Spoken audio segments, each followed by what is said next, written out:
To follow up on that, is there any evidence so far? Anyone from the digital campaign working in this very sophisticated campaign that was under the direction of Jared Kushner and led by Brad Pascal and other people who did such a very good job for the Trump campaign, that they had any engagement at all with any of the Russian operatives or through cutouts?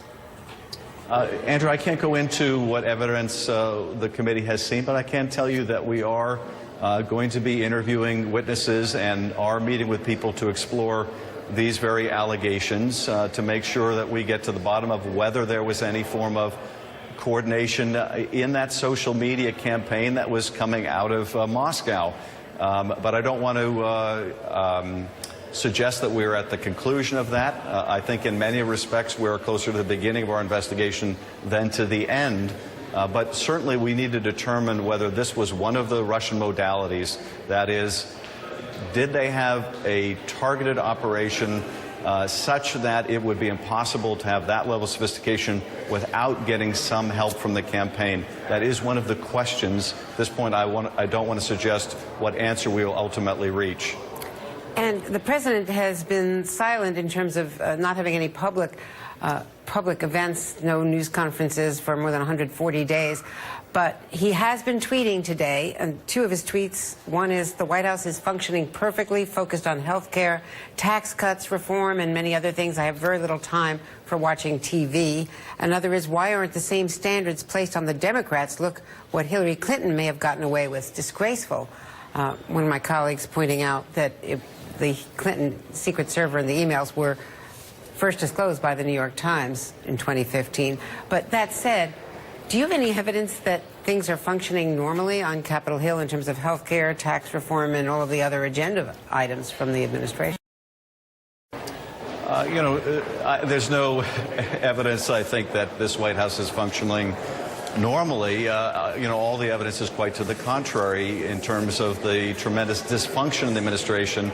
That is largely of the president's own making.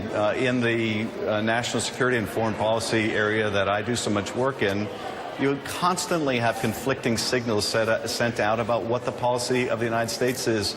Even when you look at this meeting between the president and Vladimir Putin, you have the president saying, we never discuss sanctions. Within 24 to 48 hours, you have his own press secretary basically saying that's not true. They were discussed. You have Secretary Mattis and others working to try to diffuse tensions in the Gulf between Qatar and Saudi Arabia and other states in the region. And you have the president basically saying, I'm with Saudi Arabia and against Qatar in this. You could come up with any number of examples of this, both in terms of foreign policy as well as domestic policy. And for the president to suggest this is perhaps the most, would be comical, I suppose, statement that he doesn't watch cable news, doesn't have time for it. It seems like he doesn't have time for anything else, given the constant attacks he's making against people who are TV hosts, some of the most pernicious attacks. So really hard to take these most recent tweets and statements very seriously. And finally, questions have been asked at this hearing about what people would do if they saw, any attempts by foreign countries, particularly Russia, an adversary, to interfere with our campaigns.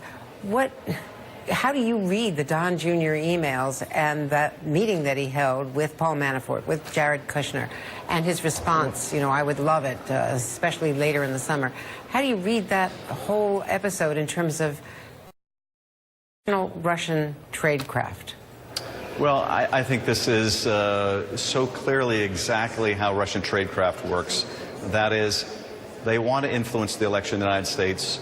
How do they communicate this? How do they potentially get useful information to the candidate they want to help, Donald Trump? They go through the oligarchs. They go through cutouts. In this case, they went through an oligarch who's considered the Russian Donald Trump, a real estate tycoon, through his son, through a middleman, this Goldstone intermediary. They dispatched this Russian lawyer and with enough deniability that they can say, well, she's not with us. This is Russian tradecraft. The response that the Trump campaign should have given, and you had three high high-profile Trump campaign people at this meeting should have been, we're not interested, we're going to alert the FBI. But instead it was, we're going to take this meeting at this critical time when we're sewing up the nomination. It's that important to have all three of them present. And their defense seems to be, and I watched the interview with Don Jr. last night, their defense seems to be, yeah, we went to get this dirt on Hillary Clinton from Russia, and we were told that the Russian government wanted to help intervene in the election this way, but we were disappointed because we didn't get the goods. Now, first of all, we can't rely on the representation that they didn't get something at that meeting, but they certainly sent a signal back to Moscow that they were more than interested in this. Indeed, they would love it if they could get this kind of help